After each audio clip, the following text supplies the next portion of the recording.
Hey guys, Chris from AxeFxTutorials here, and in this video I wanted to share some tips for asking for help on the Fractal Audio Forum. Now we've all been there, we're working with their gear and something either doesn't sound right, or you have a question on how something works, or you just don't know if what you're hearing is what other people are hearing. You know, it could be anything, and you want to look for some help. Now the Fractal Audio Forum is the best place to go ask a bunch of people for help on Fractal Audio devices, of course. There's many helpful people out there who, for free, just sit there, refresh the page often, and look for people asking for help and try to help them out. But over the years, I've seen people ask very effectively for help, and I've seen some other people ask not so effectively for help.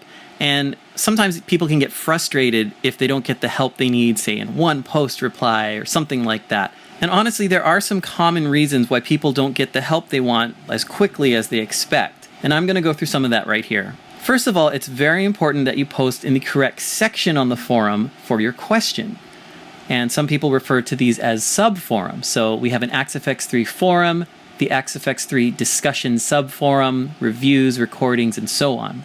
So right now I have an FM3 in front of me, and I've seen this a lot. They have an FM3, they have a question about the FM3, but they go to the AxeFx3 discussion and post their question there. Now it's not the end of the world. A moderator could see your thread about the FM3 in the wrong section and move it for you, and that helps. But it would be better to post it in the correct section in the first place. I've definitely seen AX8 questions posted in FM3 recordings, or I've seen an AxeFx2 question posted in the AxeFx3 preset exchange, you know, things like that. It's not where it is, and then you see them post later, hey, how come nobody has replied to this? Well, it's not in the right section, we can't see it. So always make sure you're choosing the correct section first of all. So today we're using an FM3 and I have a question on that, so the best place for that is FM3 discussion. So just go ahead and click that.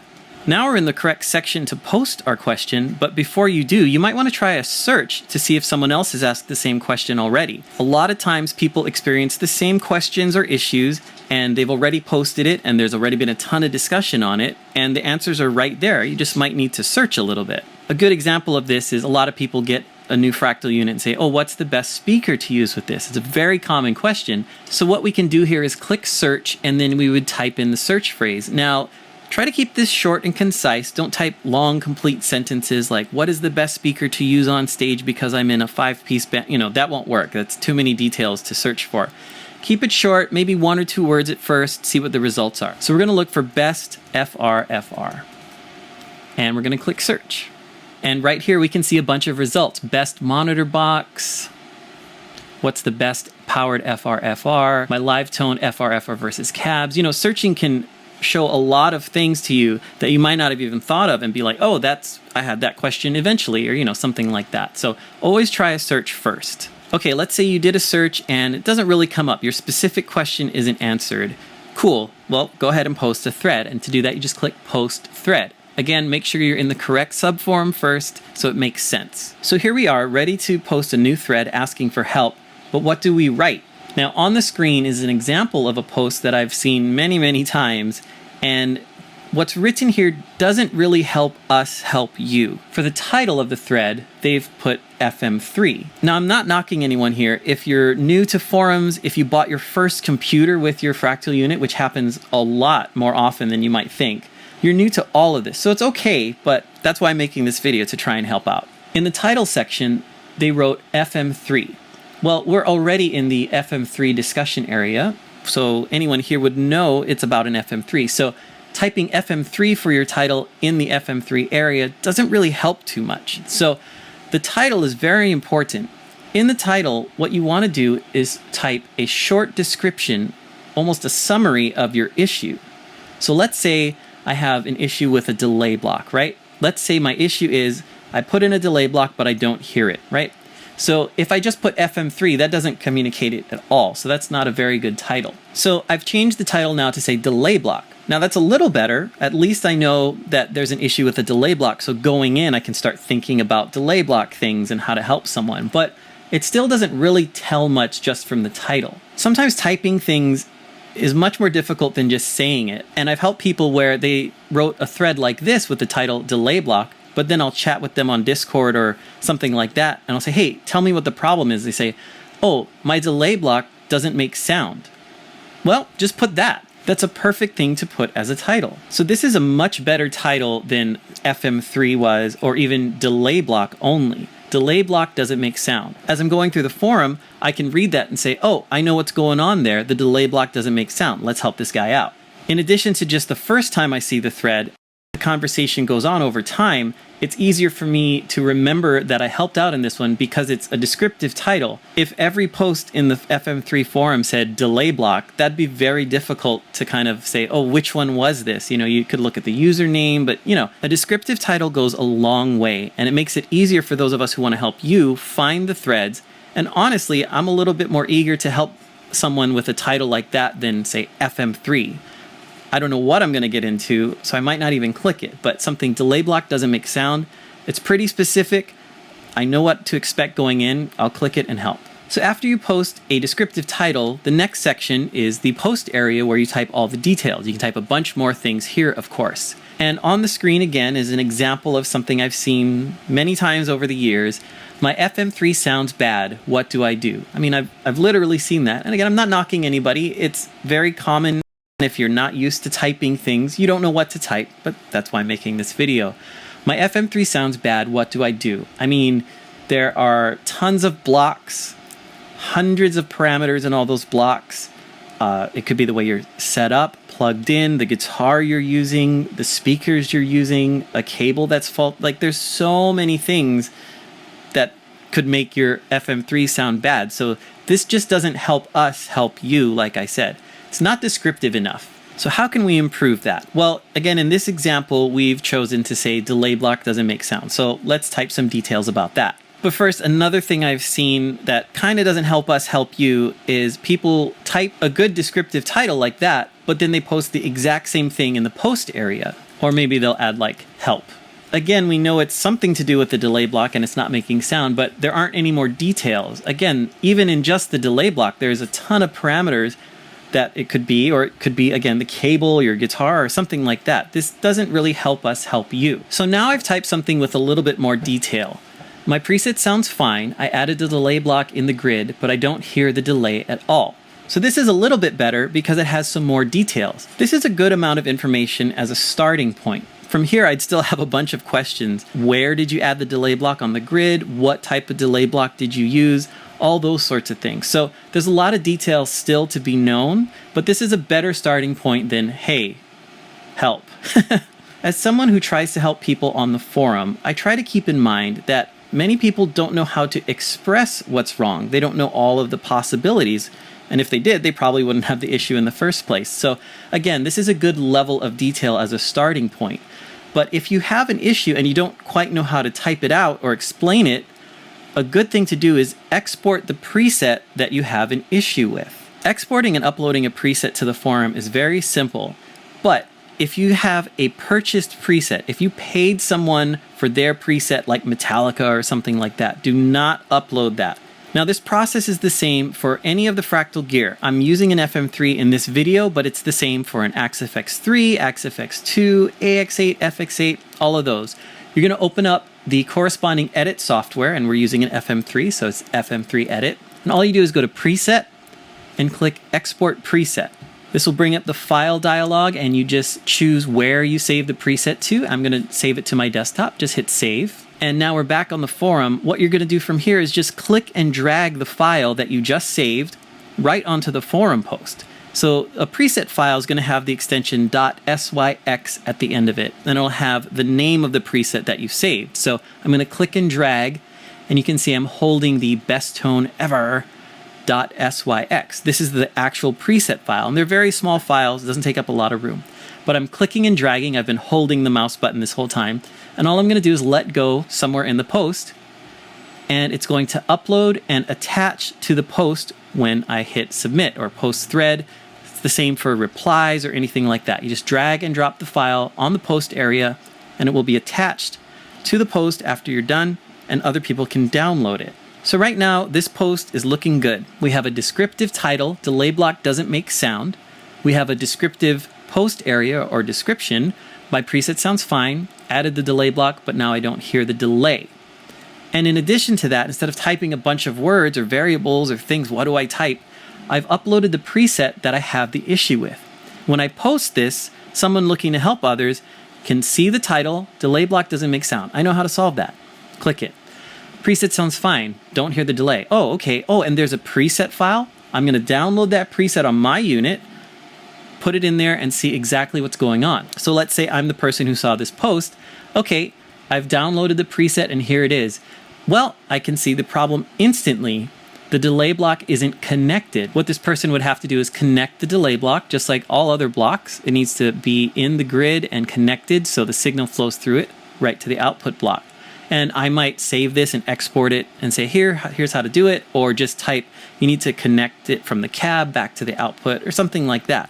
But in less than 5 seconds, I saw what the issue was because I had the preset. Another thing you can do, which can help, is to post a screenshot of your layout grid here in FM3 Edit or whatever edit program you're using. Now, the instructions here vary. I'm not sure how to do it on Windows. I think there's a print screen button that creates a screenshot for you. On Mac, you hold Command-Shift, and I would suggest hit 4. So Command-Shift 4, and that turns your cursor into this sort of hairpin thing, and you can click and drag to create a screenshot. This file saves to your desktop, and just like we did with the preset file, we can click and drag that image right into the post. So here I'm clicking and dragging this. I'm still holding the mouse button, and I'm just going to let go, and it's going to drop the image into the post. Now, screenshots can help, but the preset file itself is way, way better. Even though this particular problem is because of the connectors not being there, sometimes the problem is within the delay block or something like that. So this screenshot doesn't show me all the parameters. I can't click things. I can't look at any other details in the amp block if I need to, that sort of thing. So a screenshot is good. If you can't upload the preset for some reason, a screenshot can help. But ultimately, the preset file itself is really the best. It can eliminate a ton of variables from the question process of what's going on. Is it this? Is it this? If I have the preset, I can click everything myself and see exactly what you're seeing.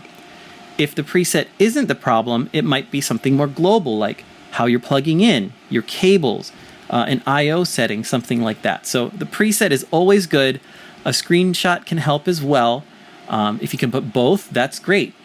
Maybe I don't need to take the time to download that preset to help you because I can see the issue in the screenshot. So if you can put both, that's even better. So just those few things can really help us help you, and it'll probably get you your answer faster and more accurately because there's more detail. But there are a few more things, if you can, that will help us out as well. As we all know, Fractal updates their firmware very often, and it's a great thing. But sometimes the specific firmware version you're on is actually important in figuring out what's wrong. So something I would always recommend with any troubleshooting post is always post the firmware that your hardware is on. And there are different ways to figure that out. One way is in Edit. Right here, it shows what firmware you're connected to, but it doesn't show too much detail. The best way to know what firmware you're on is on the hardware itself. So on the FM3 or the AxeFxTutorials, all you need to do is click the Setup button, and it should show you right there, FM3 version 1.04 beta 7.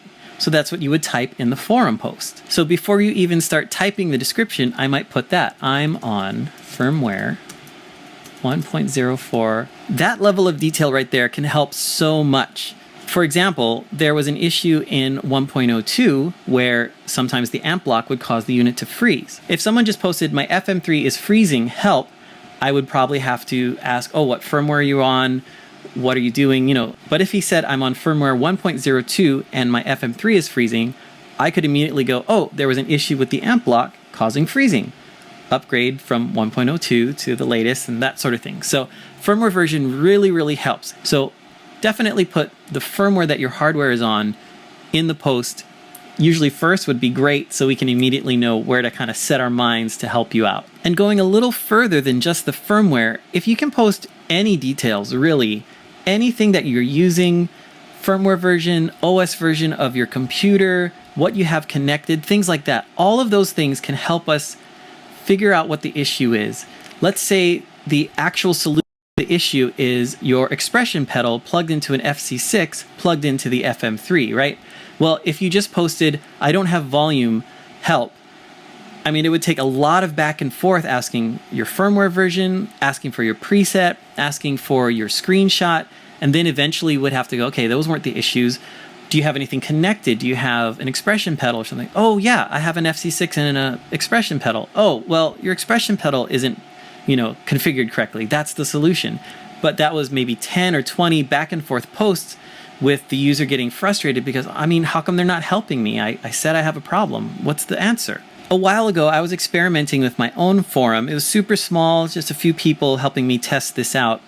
And what I did is I made a troubleshooting section where every time you hit post new thread, it actually posted this as a starting point. And information like this can help out tremendously when we're trying to help you. So someone would post a new thread and it would immediately ask them for all this information. And they would type it in and it would end up looking like this. So the information posted shows their firmware version is 1.04, the FM3 edit version is this, the computer they're using, the OS that computer is using, and any connected accessories, an FC6 with its firmware version, an EV2, and also an MC6 MIDI controller connected via MIDI. Now, this seems like overkill, I know, for many posts, but if you have a detailed question or something technical and you just don't know where to start, like I said, the more details you can put in as someone asking the question, the easier it will be for us to help you, and ultimately the faster you can get your answer. So what you can do is just copy this, save it in a text file or in a notepad or something like that, and every time you post, just paste it in. This is a great starting point for me to help you. I know you're using a Mac. I know you're using 10.15, so if there's any specific issues there, I can immediately know about that.